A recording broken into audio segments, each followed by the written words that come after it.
Tem que aumentar as cadeiras. Eu já faço a campanha das cadeiras hoje, né, Giovanni? Né? Já sai daqui, já que pelo menos tem mais 50 cadeiras aqui. E vai ser bênção. Feliz em rever Marileide e demais irmãos. E alguns que eu conheço, não pelo nome, mas conheço de vista. Outros não conheço, estou conhecendo.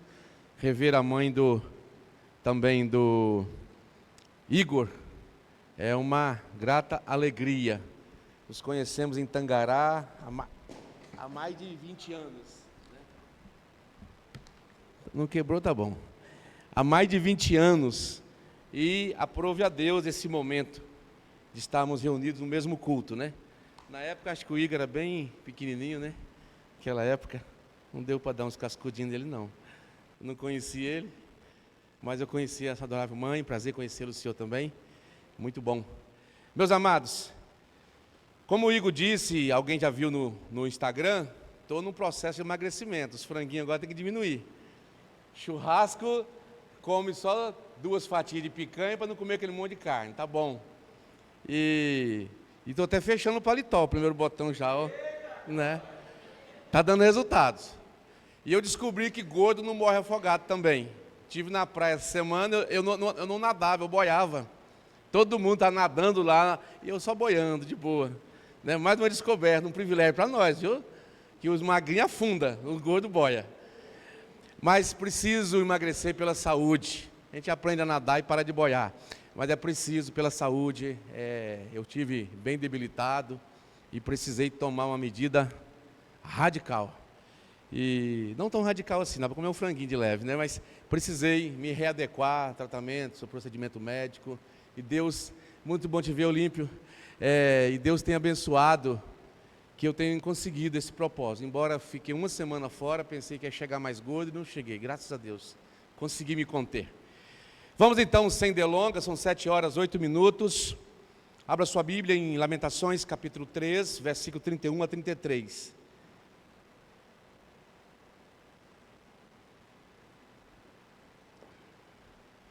Está ficando bonito aqui, hein? Bênção de Deus. Lamentações de Jeremias. Já encontraram? Depois do profeta Jeremias.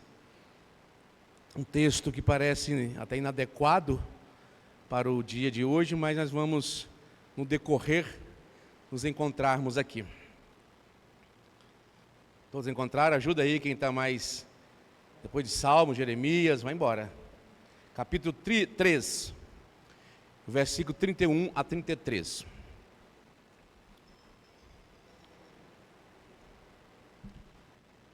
Sincronizar o relógio. Nós estamos tendo cantata de Natal lá na sede, no Templo Sede da Assembleia de Deus, mas a gente fiz uma troca com a família. Eu vou aqui, eu tinha feito um compromisso com a Adriana, você nem sabia, né? Ficou sabendo aqui. Amém? Todos encontraram? Está aqui no texto também a versão NAA. Eu estou com a versão NVT, um pouquinho diferente, mas é o mesmo texto. Diz assim: pois o Senhor não rejeita para sempre. Embora cause tristeza, mostrará compaixão, segundo a grandeza do seu amor. Pois não é do seu agrado afligir nem entristecer os filhos dos homens. Amém?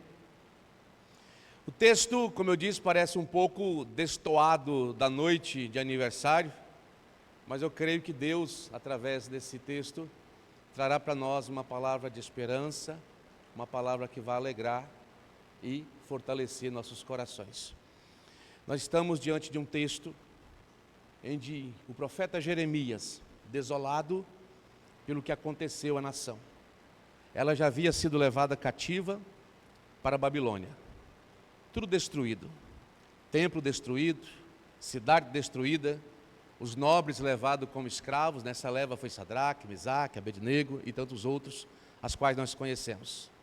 O cenário é um cenário catastrófico, mas ele fala de esperança, fala que Deus não rejeita, que Deus não abandona, jamais abandonará o seu povo. Ele não escreve em um momento de estabilidade política, ele não escreve em um momento de alegria ou de dia festivos, mas escreve um dos períodos mais sombrios da história da nação do povo de Deus. As 10 tribos do norte já haviam sido levadas para o cativeiro assírio no ano 722. As 2 tribos do sul, Judá e Benjamim, com capital em Jerusalém, agora vai para a Babilônia, cativos. Um povo sem terra, um povo sem templo, um povo desolado. É assim que acontece o contexto do livro Lamentações de Jeremias. Tudo destruído e profanado. A arca da aliança nunca mais foi encontrada depois dessa catástrofe. Se perdeu. Lendas, filmes já foram produzidos em busca da arca, mas nunca encontraram. O templo, ora sagrado, profanado e destruído de uma forma brutal. A identidade nacional, religiosa, tudo havia se perdido. O povo era agora cativo, vassalos e cativos de um rei ímpio e impiedoso. O exílio não foi só geográfico, foi um exílio emocional, foi um exílio espiritual, um exílio que causou traumas e muitas divergências existenciais. O povo longe da terra, longe do templo, o templo era o centro de adoração naquela época, algo que é mudado com a vinda de Jesus Cristo. Mas sem o templo não havia como adorar a Deus, não havia local para adorar o Senhor. Jeremias olha para o seu povo, para a sua terra desolada, cativa, ferida, humilhada. É um cenário de abandono total, um cenário onde não poderia de maneira nenhuma haver esperança, mas ele traz uma palavra de esperança em meio ao caos. É em meio ao caos que brota a afirmação: o Senhor não rejeita para sempre. Se olharmos a nossa situação política brasileira, estamos em um cenário paralelo àquela época. Um Brasil politicamente desolado, as instituições em descrédito, economicamente caminhando para um caos, juridicamente totalmente inseguro e instável. Esse é o país que nós estamos vivendo. Um país dividido, um país inseguro, um país onde os próprios crentes estão se dividindo, assim como aconteceu com a nação de Israel. Mas eu quero dizer, Deus não desistiu do povo brasileiro. Deus não desistiu de nós. Deus não desistiu de você. Jamais Ele irá rejeitar o coração sincero, aqueles que oram e clamam por justiça e misericórdia. Como eu disse, não foi num culto maravilhoso, um culto festivo, que Jeremias profere essa palavra. É em meio à dor, em meio ao sofrimento, em meio à angústia. Nós não sabemos o que é guerra, nós não sabemos o que é ver seus parentes, amigos serem levados presos. O mais próximo disso é o que aconteceu dia 8 de janeiro, onde pessoas estão presas inocentes. É o mais próximo que nós conhecemos. E muitos estão alheios à realidade que nós vivemos. Mas nós temos que entender que mesmo em meio à desordem, Deus coloca ordem no caos. Deus tem uma forma de trabalhar. Deus tem uma forma de conduzir. Deus não está preocupado politicamente com nenhuma nação, mas Ele está preocupado com você, com a sua vida, com a sua transformação. É isso que importa para Deus. É o nosso coração, independente de circunstância adversa, está fiel, temente ao Senhor, acreditando nas suas promessas. O ser humano aprende desde cedo a rejeitar coisas, a rejeitar pessoas, mas Deus é diferente. Deus não descarta pessoas como nós descartamos. Relacionamentos descartáveis que nós vivemos hoje, relacionamentos de amizades, relacionamentos conjugais, tudo é descartável, tudo é temporário, tudo é passageiro, tudo é para o momento, mas Deus quer um relacionamento perene, constante, definitivo, que nos leve para a eternidade. Aleluia. Deus é diferente. E quando Ele permite acontecimentos nefastos, Ele está trabalhando conosco, nos revela algo profundo do seu caráter, do seu amor, da sua misericórdia. Ele corrige, Ele disciplina, Ele até açoita, mas jamais te abandona, jamais te descarta. Essa é a diferença do grande Deus, uma das grandes diferenças para nós seres humanos. Quantos relacionamentos que já não existem mais, quantas amizades que já foram perdidas, quantas pessoas que andaram debaixo da sua cobertura, dos seus cuidados, e hoje virou as costas para você. No momento que você mais precisou, Ele te deixou, te abandonou. Mas Deus é diferente. É no momento que você o abandona, que você o deixa, que Ele vai até você. Ele procura sarar tuas feridas, entender sua dor, entender a sua dificuldade. Ele não é o ser humano que rejeita, Ele é o Senhor que está sempre presente. Por isso o salmista pode dizer: Ele é o nosso refúgio e fortaleza, socorro presente na hora da angústia, no Salmo 46. Esse é o Deus que nós servimos. Quando eu olho esse tempo, vocês aqui sentados, parecia impossível alguns meses atrás. Como? Reunido na casa do Igor e da Adriana, o culto abençoado que tivemos ali, muitos cultos. Pude participar de 1 ou 2, não me lembro, acho que 1, né? Mas de almoço eu participei mais. E veja bem, agora você está debaixo de um templo. O Deus que estava lá é o mesmo que está aqui, porque vocês estão aqui e Ele está por vocês. Mas é um lugar mais aconchegante, melhor para sentar, para que mais visitantes possam vir, adentrar o templo. Deus esteve cuidando de você, Igor. Deus esteve cuidando de você, Adriana. Deus esteve cuidando dos seus filhos, para que hoje estivéssemos aqui, glorificando e enaltecendo o Senhor. Sabe por que isso? Porque Deus não age segundo a lógica humana. A lógica do homem faz planos e projetos e faz o bem. É correto fazer, mas a resposta vem do Senhor. Se Ele não der um sim, se Ele não permitir, nenhum dos nossos intentos e Tiago irão prosperar. E Tiago fala sobre isso, sobre a fragilidade dos projetos humanos. Se Deus não estiver nela, podemos planejar tudo, mas Deus tem que estar. Deus tem que fazer parte, tem que ser da vontade dEle. A história que nós estamos falando é uma história da Bíblia, cheio de dilemas, assim como é a história da humanidade, dilemas humanos, dilemas diversos. Olha a vida de Davi, caiu, mas foi restaurado.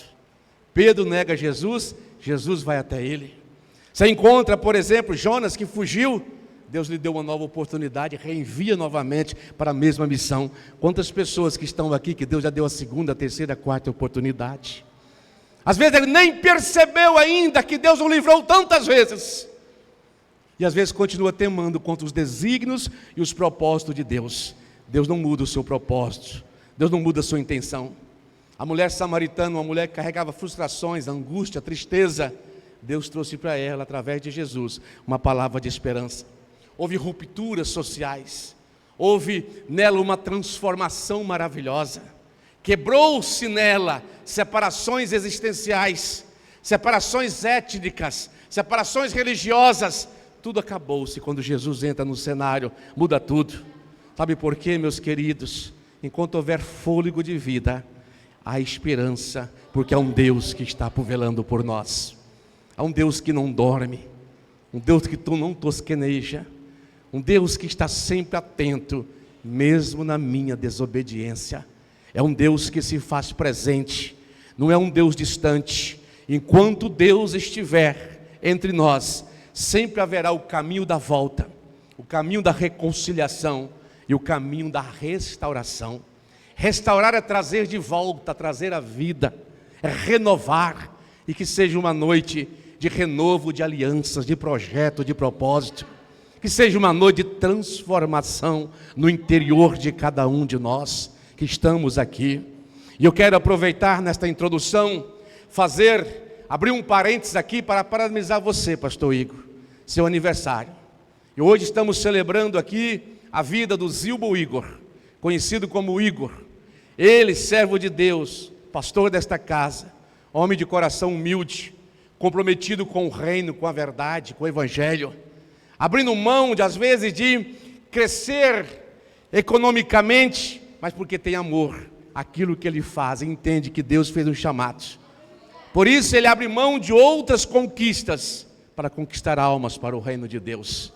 Pastor Igor, durante todo o tempo que te conheço, na sua caminhada, eu vejo você, é uma pessoa preocupada com a obra, com desejo sincero, de ver prosperar, de ver crescer, e às vezes é tão difícil, falta recurso, falta mão de obra, faltam pessoas, faltam mais ombros, amigos a quem se escorar, faltam mais mãos para ajudar, mas você nunca deixou de acreditar na verdadeira prosperidade bíblica através da palavra.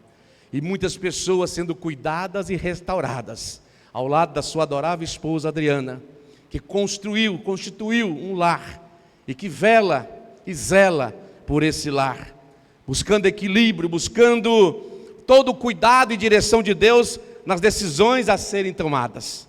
Portanto, pastor Igor, deixo para o Senhor nesta noite, Isaías 58, versículo 11, o Senhor o guiará continuamente, satisfará suas necessidades numa terra ressequida e fortalecerá seus ossos. Você será como um jardim bem regado, como uma fonte cujas águas nunca faltam, e que Deus coloque em seu coração porção dobrada de poder e sabedoria para dirigir o povo que Deus está colocando nas mãos de vocês. Amém.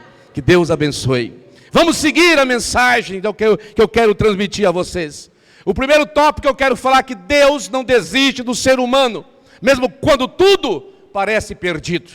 Deus não desiste de nós, Deus não desiste de você.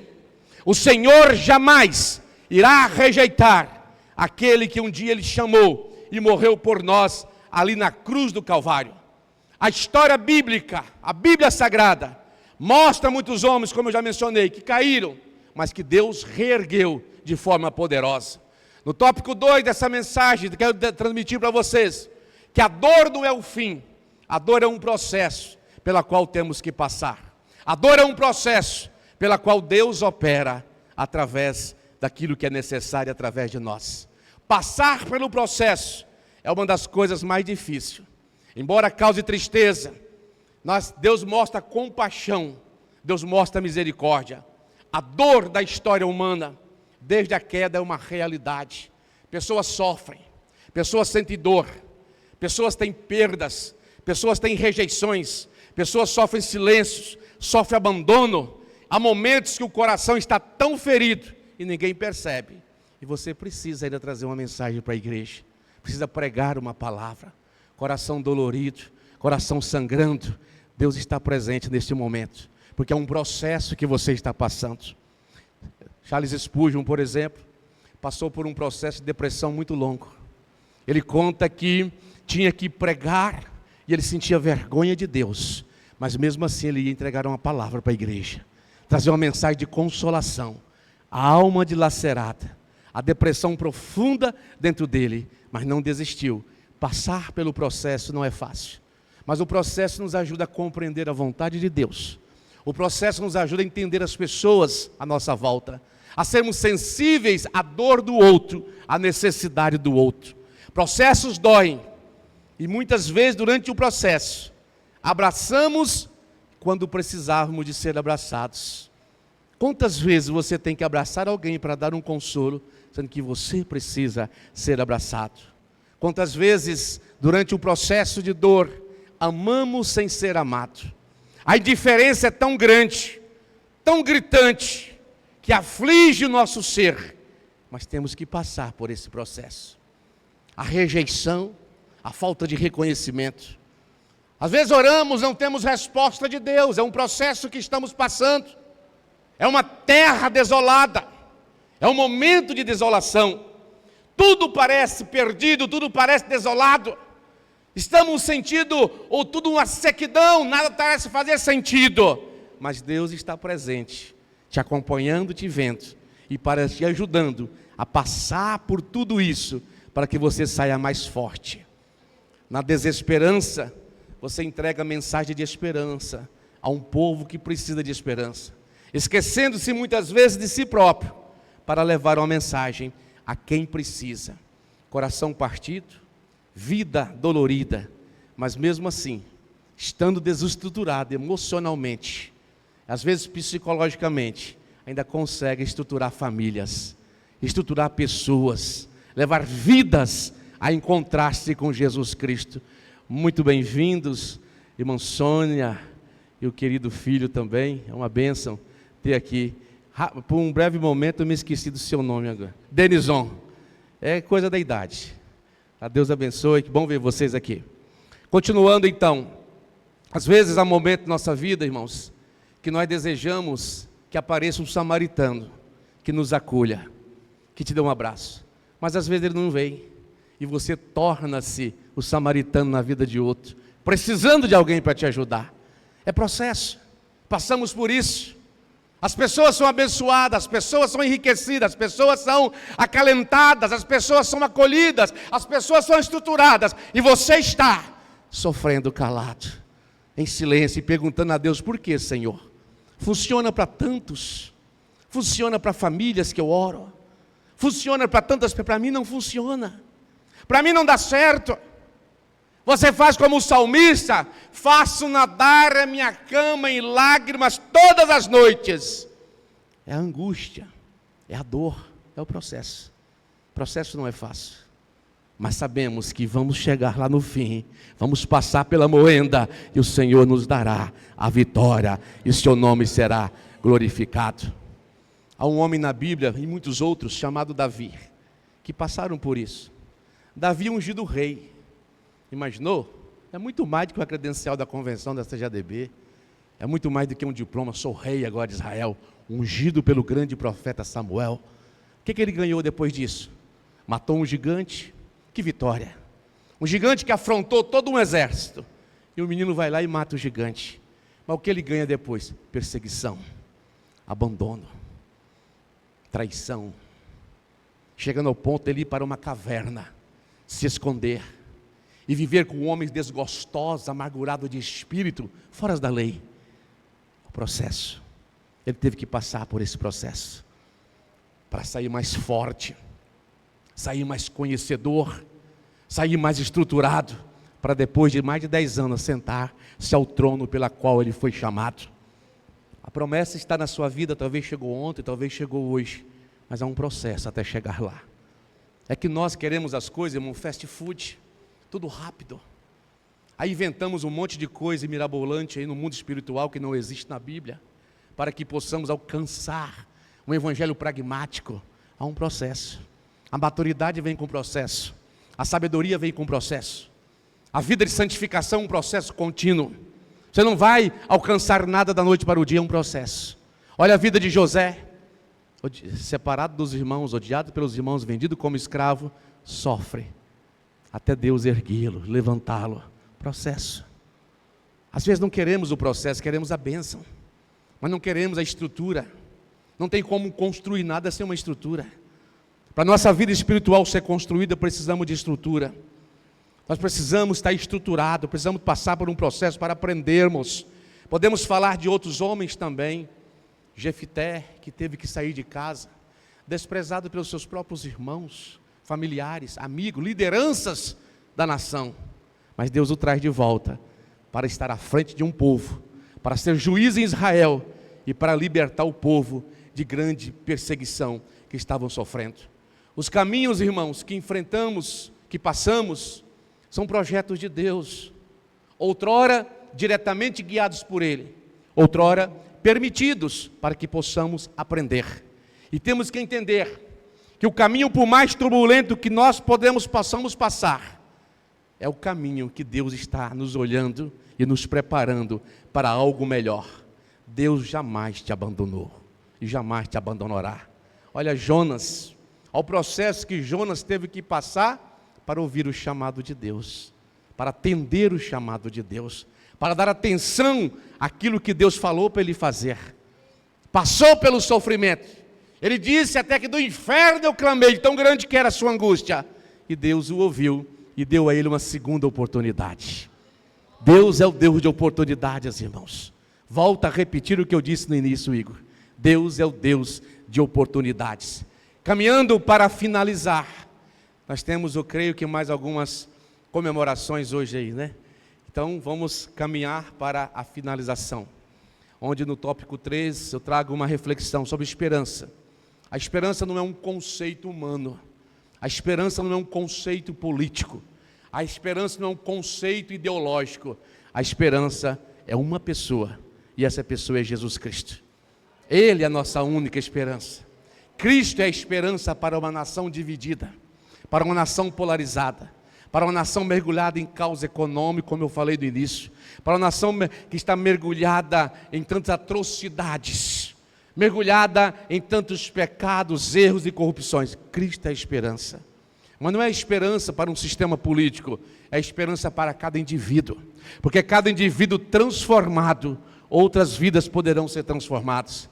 Cristo é a esperança para a igreja, não nessa vida apenas, mas também na vida vindoura. Por isso a morte não pôde contê-lo, e a morte não segura aqueles que são fiéis, porque da morte, para onde formos, Deus ressuscitará cada um de nós, para encontrar com o Senhor. Então esperança não é um mero conceito filosófico, esperança é uma pessoa, e essa pessoa é Jesus.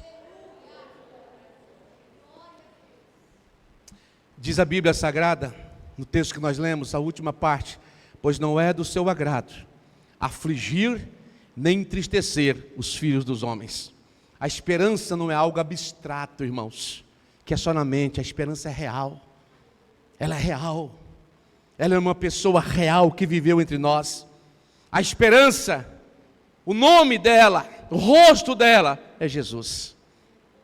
Quantas pessoas que se espelharam em partido político se decepcionaram? Quantas pessoas que esperaram em promessas políticas estão tristes?